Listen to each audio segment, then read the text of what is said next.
Alright, so in this next section of the lecture, we want to talk about different types of chemical reactions and how you're going to be able to recognize these different types of reactions. So the first one that we'll talk about are synthesis or combination reactions, and then we will discuss decomposition reactions. This will be followed by single replacement reactions and then double displacement reactions. And our double displacement reactions are going to be classified as one of two different kinds. We're going to have precipitation reactions, and then we're also going to have acid-base neutralization reactions that can occur. We'll also look at redox reactions, which are reduction-oxidation reactions, and combustion reactions are a type of redox reaction. And so combustion reactions are very important because they are the major way that we utilize energy on the planet, both biologically, so through metabolism in the body, and also within our society. So the burning of fossil fuels is predominantly done through combustion or burning reactions. So the first type of reaction is the synthesis combination reactions. So in synthesis reactions, you're going to have two or more reactants combined to form a single molecule. So this is an easy way to recognize whether you have a synthesis reaction going on. You've got two things that are joining together to become a bigger thing. So A plus B is going to yield C.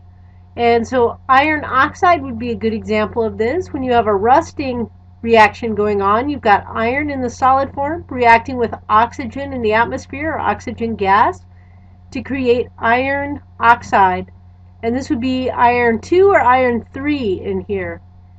If you know that oxygen is -2 and you've got 3 of these there, so there's -6 charge overall, that's going to mean that this iron has to be in the iron 3 state. So this would be iron 3 oxide. So decomposition reactions are the opposite. You're going to take a product and you're going to break it down into two simpler components. So decomposition, the reaction is breaking down. A is going to yield B and C. So it would be like the opposite of this reaction. So we have an example here of mercury 2 oxide breaking down into the solid state and oxygen gas. So decomposition, breaking things apart. So those guys are pretty easy to recognize. So in our replacement, or you can also call these displacement reactions, you're going to have things switching places. So in a single replacement reaction, you can have two different types. You can have a cationic single replacement, or you can have an anionic single replacement. So if you have a cationic single replacement reaction, you're going to have two cations and one anion. And in this reaction, the cations are going to switch place. So in this case, our cations are going to be B and A, and they're going to swap place with C. And so we've got two cations and one anion. So in this case, our cations are going to be hydrogen and zinc, and our anion is the sulfate anion. And so these metals are going to swap places with each other. So the zinc is now going to go with the sulfate anion, and the hydrogen is going to go off by itself. So remember, hydrogen has to exist as hydrogen gas because it's a diatomic molecule in its elemental form, and so it has to remain H2 gas. The zinc, you can see that only one zinc is required to go with the sulfate anion. So when you're building your molecules, you have to make sure that the molecules are going to balance themselves. Okay, so that they're going to be neutral. You have to create the formula for your molecule correctly. So in this case, if you look up SO4 on your polyatomic chart table, you could see that it has a -2 charge. And if you look up zinc in the transition metals, you'll see zinc takes on a +2 charge. So you only need one anion and one cation present for this to balance each other and make 0. We also have to make sure that the overall reaction is balanced too with coefficients, and in this case it is, because we've got two hydrogens, one sulfate, one zinc, one zinc. So this equation is also balanced. So summarizing our cationic single replacement reaction, the cations are going to trade places with one another. In the anionic replacement reaction, there's two anions and one cation. They're going to exchange with each other. A good example here would be the chloride gas. So Cl is normally negative, forms the anion, is going to swap place with the bromine, and it's going to take the place and be involved in a reaction with potassium. So when you have the replacement reaction, bromine is going to be released in its elemental form, which is Br2, and then you're going to have KCl as the replacement. So now the chlorine is going to go with the potassium.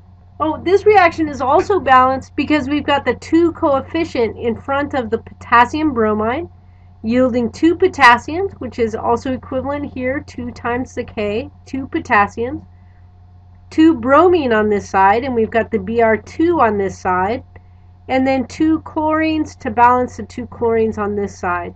So you also have to make sure that you balance every equation that you end up writing. So in this case, the anions are switching places.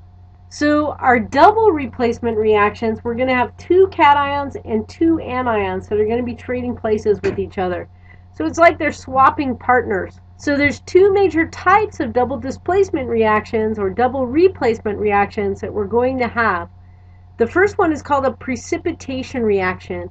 And in this reaction, a solid is going to be formed by the interaction of 2 of the ions. So you've got displacement. A and B in the aqueous form react with C and D also in the aqueous form. And this is going to swap the cation, swap A with C. So now A is going to go with D. So you've got A and D here. And this one is now in the solid form. So this is going to be the compound that precipitates or falls out of solution into the solid form. And then partnering with B is going to be this cation C. So C is now going to partner with this anion, so that you get Cb compound, which is going to remain in the aqueous state. So this is a good example of a precipitation reaction. You've got lead nitrate, which is soluble and in its aqueous form, combining with potassium iodide, and we're going to get those cations to swap places. So the potassium from the potassium iodide is going to swap places with the lead, and it's going to go with the nitrate. So that you end up on the other side, you end up getting lead iodide and potassium nitrate. And so this lead iodide is actually insoluble because the lead and the iodine are so attracted to each other. And so now it's going to fall out of solution and form a nice yellow precipitate. So anytime you see the word precipitate, you should think something is falling out of liquid solution into the solid form. So we've got our cations swapping places with one another. And this is that physical precipitation reaction. You will get to do this in the lab. So if you mix these 2 solutions together, you can see the lead iodide actually precipitates and falls out of solution, forming this solid yellow compound. The other components of potassium nitrate are still aqueous, and they're still suspended in their dissolved states inside the water. So to predict whether or not something is going to precipitate and be in its solid state versus its aqueous state, we actually have some rules that we can follow. And you guys don't have to memorize these rules, but you need to know how to use the rules to predict what is going to be solid and what is going to be liquid. So you'll always be given the solubility rules on the exam. They will be included on your cheat sheet. So these are our solubility rules.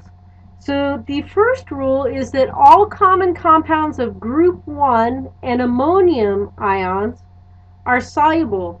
So if you look at the periodic table, you've got group 1 includes sodium and lithium and hydrogen and potassium and rubidium. So if you see any of these guys acting as the cation, you know that the compound is soluble.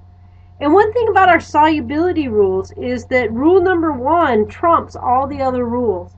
So if rule number 1 is true, then you have a soluble compound. So if you don't see number 1 in your compound, you go down and then you check the other rules in the table to determine if your compound is soluble or not. So rule 2 says that all nitrates, acetates, and chlorates are soluble. So nitrate, the NO3 anion, if it's combined with anything, it forms soluble compounds. So that's rule 2 on our solubility chart. Rule 3, all binary compounds of the halogens other than fluoride with metals are soluble except silver, mercury, and lead. Lead halides are soluble in hot water. These are with the other halides other than fluorine, so things like chlorine, bromine, iodine would be good examples of compounds that would be soluble except when they're combined with silver, mercury, and lead. So lead chloride or lead iodide we see is an insoluble precipitate that ends up forming. So the lead iodide would follow this rule here, rule number 3. That nice yellow precipitate that we saw forming is predicted from these solubility rules. So the fourth solubility rule says that all sulfates are soluble except those combined with barium, strontium, calcium, lead, silver, and mercury. The later 3 are slightly soluble. So you can see solubility isn't always a yes or no kind of answer. Some things can be very, very mildly soluble in a solution as well. But typically, if you mix these things together, you will get a precipitate out because you'll have too much of the compound in there. Alright, and then rule 5, except for rule 1, carbonates, hydroxides, oxides, silicates, and phosphates are going to be insoluble. Sulfides are insoluble except when combined with calcium, barium, strontium, magnesium, sodium, potassium, and ammonium. And those are the major solubility rules that you will need to follow to predict if you're going to have a precipitation reaction occur or not. So we'll get some practice playing with these different types of compounds and determining whether you have precipitation reactions occurring or not. So this is just a table listing the same type of solubility rules that we talked about on this page. I kind of like using the written out words. It's a little bit easier for me to follow than just looking at the table. Okay, but this gives it in both forms, so whichever one you like to use, you can use the table or you can use the rules that are printed on this page. So a precipitation and reaction that can happen in the body that's inappropriate can actually cause the formation of gout or of kidney stones. And this is a problem in the solubility of some different salts that can accumulate within the body. So one of the major pathways in the body for the breakdown of nucleic acids like DNA and RNA is the conversion of some of the nitrogen in that compound to what's called uric acid. Usually the uric acid will get taken out in the urine and it will be disposed of by the body. But if you have too much of the sodium urate produced or mechanisms for its elimination fail and it's not removed, its concentration in either the blood or the urine rises. If the concentration in urine rises, it can actually cause kidney stones, which are very painful. So these are small crystals of uric acid that will start to precipitate inside the kidney. They cause excruciating pain when they pass through the ureter, which is the duct that carries the urine from the kidney into the bladder. So people have kidney stones and they're passing those stones to the bladder, it can be very painful.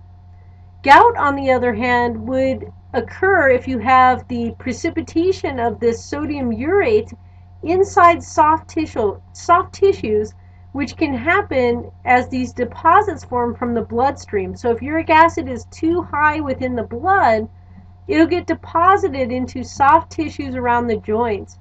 And these deposits form very sharp, needle-like crystals, and these are extremely painful, and they can cause very painful inflammation that can lead ultimately to the formation of arthritis and even to bone destruction. So I will take a look at a picture here really quickly, and it usually will actually affect the large toe, and it can actually cause huge amounts of swelling inside the joint that's affected. So you can see some examples here of gout. So it shows the formation of the inflamed joint caused by the uric acid crystals that will precipitate out of solution.